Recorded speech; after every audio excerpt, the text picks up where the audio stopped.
Beginning with this lecture module, we'll turn our attention to content-based non-logical errors. We'll start by considering vagueness and ambiguity in relationship to concepts and categorizations. When we discuss vagueness, we'll claim that concepts have an inherent vagueness that gets expressed as typicality.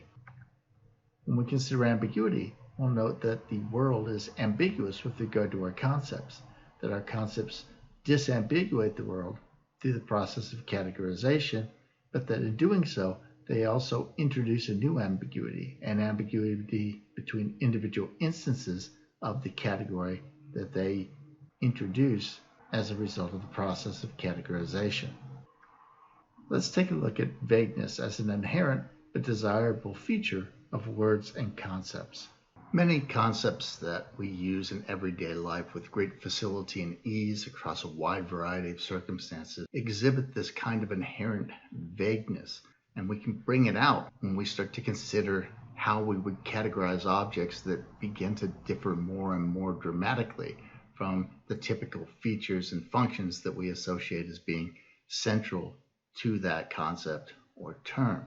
Now, we might view this as a negative, but in fact, I would argue that this is a desirable feature of our concepts. The fact that our concepts are vague would suggest that there are cases where it's difficult to decide how they apply, but the mechanisms by which they are vague seem to give them a great flexibility in applying across a wide variety of circumstances and across a wide variety of features. And this flexibility is a flexibility that we don't see when we look at the classical view of concepts. The classical view of concepts uses that set of individually necessary and jointly sufficient conditions. It must find all of those in order to categorize something as an instance of that concept. And so when it fails to find even one feature, it won't be able to categorize that object as an instance of that category. Since there's tremendous variability in our experience, this looks like it could be problematic. The variability in how objects appear to us, their rotation, the shading, their distance, and so on. There's variability in the sorts of features that we're capable of perceiving through our senses. So having a mechanism for categorization that includes this inherent vagueness actually probably works to our favor because it allows us to make a guess at what categories best fit any particular object based on its similarity to the concepts and categories that we have available to us. To illustrate this point, let's go ahead and look at how we categorize using an ordinary concept, one with which we have great facility. We categorize with great ease and speed across a wide variety of circumstances. So let's consider the concept of chair.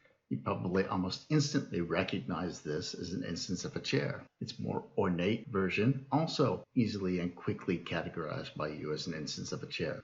Changing the general formal composition of it slightly still didn't seem to slow you down.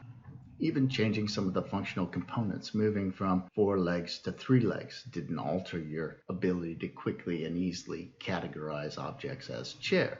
Even changing the relative dimensions and overall general use probably didn't impair things significantly, moving from a bar stool to a stool. So you're quick. You are robust in your ability to categorize using this concept, and there's no doubt of that. However, as we start to move into areas in which the function of a chair, its form, becomes muddied because of cross-conceptual interference, as in this chair that is shaped like a woman, then things start to become a little more indeterminate for us.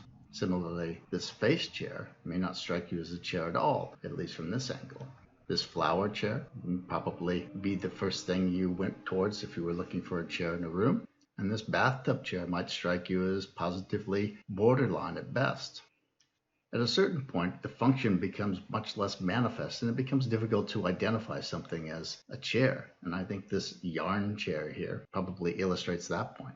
For my dad, beanbags were the end of the line when it came to chairs. Once you got to beanbags, you crossed over the line. They no longer served the function of chairs. They were just steroid-abusing pillows in his mind, and he didn't really like the idea that I had one. He thought I was being lazy by laying on a beanbag. You're just laying on the floor, he would tell me.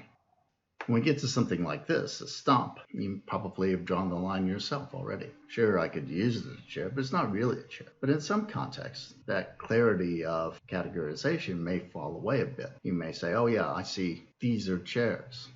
Other times, Even the addition of context can't render something clearly and obviously a chair, even if it could potentially be used by someone as a chair. I think we've seen that even in cases of well-trodden conceptual pathways like our concept chair, the ability to work our way out from more prototypical and central ideas and examples farther and farther out until vagueness starts to emerge naturally and organically and eventually deteriorates into an inability to apply the concept at all, illustrates this point nicely. We also see just how great a variety of objects, having significant differences in their material composition, their formal features, the interrelationships between those formal features, as well as a high degree of variability in their accidental perceptual features like their color, can still be categorized by us quickly and easily under that central category of chair. This robustness of categorization across contexts and across high degrees of variability is a desirable feature, and it emerges precisely because we have this mechanism that introduces vagueness inherently into the way our concepts work and what they signify.